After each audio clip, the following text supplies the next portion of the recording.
What is up, YouTube? Snub here, and, well, I'm planning on doing a video on this for a while, but for one, it was on my wife's camera, and I really didn't want to mess with it on the computer, but I want to make something here, short and sweet, that can be shown basically to anybody who's got some serious doubts about about vaping, basically. I was going to say a lifestyle, but, I mean, for me, it's just a quit tool is what I use it for, but all the negative media that we're seeing out there right now and all of the mudslinging, it's getting to be a little ridiculous. And after seeing that run of ads that thetruth.org put out, which, I mean, I'm doing my due diligence as a citizen to exercise my right to free speech. More or less. I mean, I'm not bashing them just to bash them. I'm not trying to what do they call it?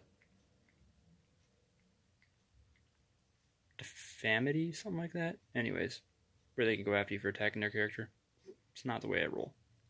I just hate the fact that all the little facts that they put out there, well, they're not exactly factual. They're a big load of horse shit.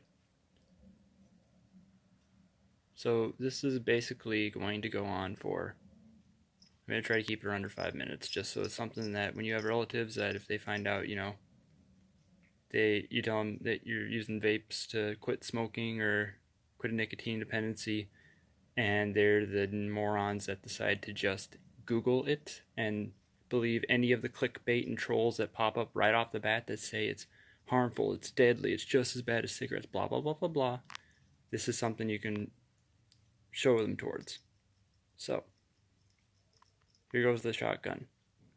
First fact I saw on thetruth.org that I don't like, and this bugs me because they used to be on point with all their anti-smoking line of advertisements and all that. Everything was factual, everything was on point. They went to vaping and they're attacking it with shit that shouldn't have ever even hit the fan. For instance, they popped that thing up about vaping is safer than cigarettes, and every time the guy tries to say that, that little Muppet dude in the corner makes a siren sound like cutting him off, like, no, it's not safer than cigarettes. Well, ask the British Board of Medicine.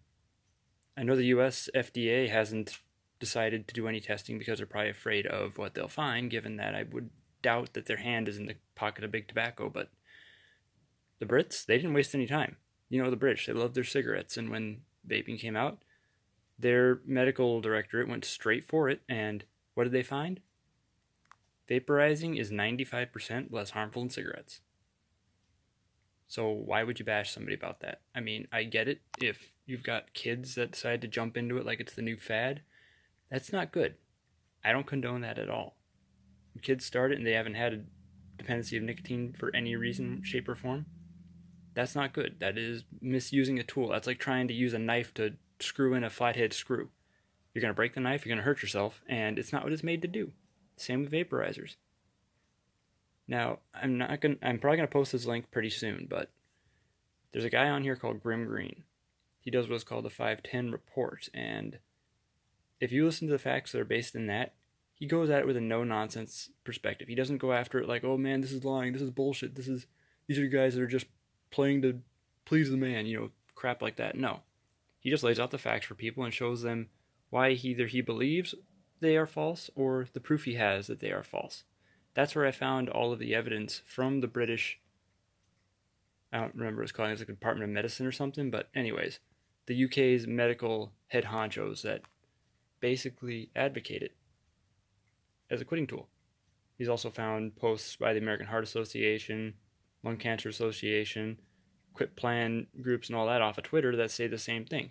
It is a better alternative. And as far as I'm concerned, well, let's see, vaporizers, what do they got in them? Well, let's just grab a little bottle here, take a look. Yeah, right. Got here is just Mount Vermilion Baja, something I found. Tastes really close to the Baja soda at Taco Bell, but let's see here.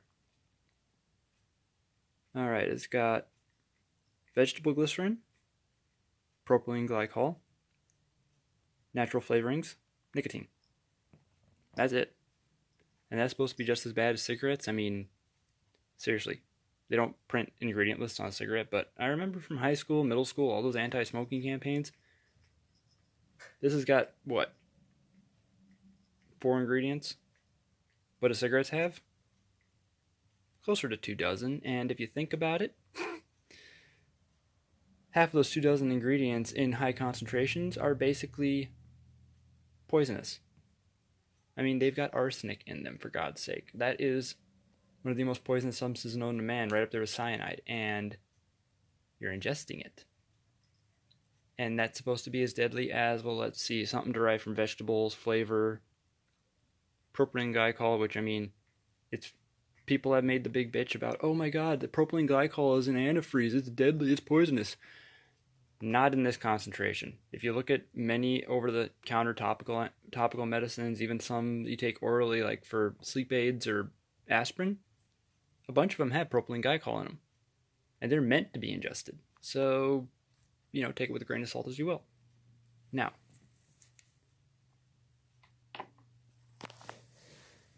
I'm going to just keep it very simple here.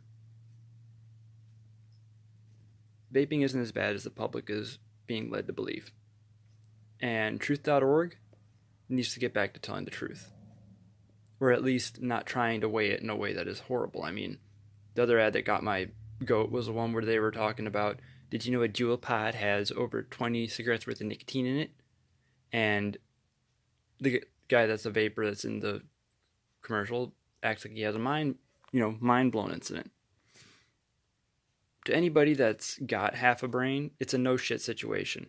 Why would you buy a quit device like that for more than the cost of a single cigarette if it only had 1 cigarette's worth of nicotine in it? It's not cost-effective.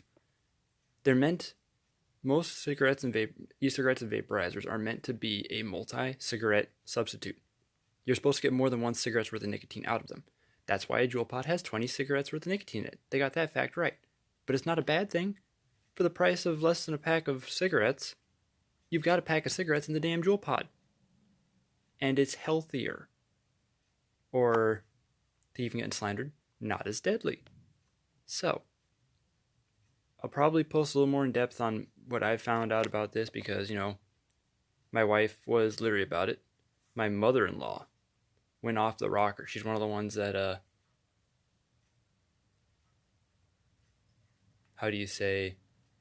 Googled it and is convinced that it is horrible and harmful for you. I aim to disprove that. I mean, one of the things I'm going to run over my 5-minute limit, but I'm just going to add one more little factor in there that I found to be very interesting about it. Not only is vaporizing supposed to be healthier than cigarettes, it actually helps reverse some of the damage done by cigarettes. That is one of the studies done by the British medical honchos. They found that vaporizers smoked by people that used to smoke heavily, and we're talking like half a pack or more a day, actually saw there's what they call smoking-induced COPD. Basically, when all that crap builds up in your lungs and hardens, you go up less than half a flight of stairs and you're winded and about ready to pass out because you smoke. Vaporizers help to clear that crap out of your lungs. It loosens it up, and that's why guys that start vaping, if they had a smoker's cough, it gets worse for the first few weeks. That's because all that crap is breaking up and it has to leave your body somehow. And usually it's by phlegm, coughing it out. But guys, after a few weeks of vaping, will realize, hey, I can run up the whole flight of stairs again, and I'm not about ready to keel over. It actually helps give you a taste of what it's like to live a life where you're not smoking daily and actually have your lung capacity back. It can't fully reverse the effects that you got from smoking, but it's a lot better than just what patches and gum do. They substitute nicotine. Do they help clear out your lungs? Not really. Probably not. Anywho's, approaching the 10-minute mark, and I wanted to make this manageable, so I'm going to cut it off here. I'll be posting my findings probably concurrently on this blog here. I know I'm not a doctor. I'm not one of the big vapors that's got the thing hanging out of his mouth all the time. It's more of a at-need thing for me. But, you want an average guy's input on this stuff? I'll be here. Have a good night, YouTube, and I'll see you guys shortly.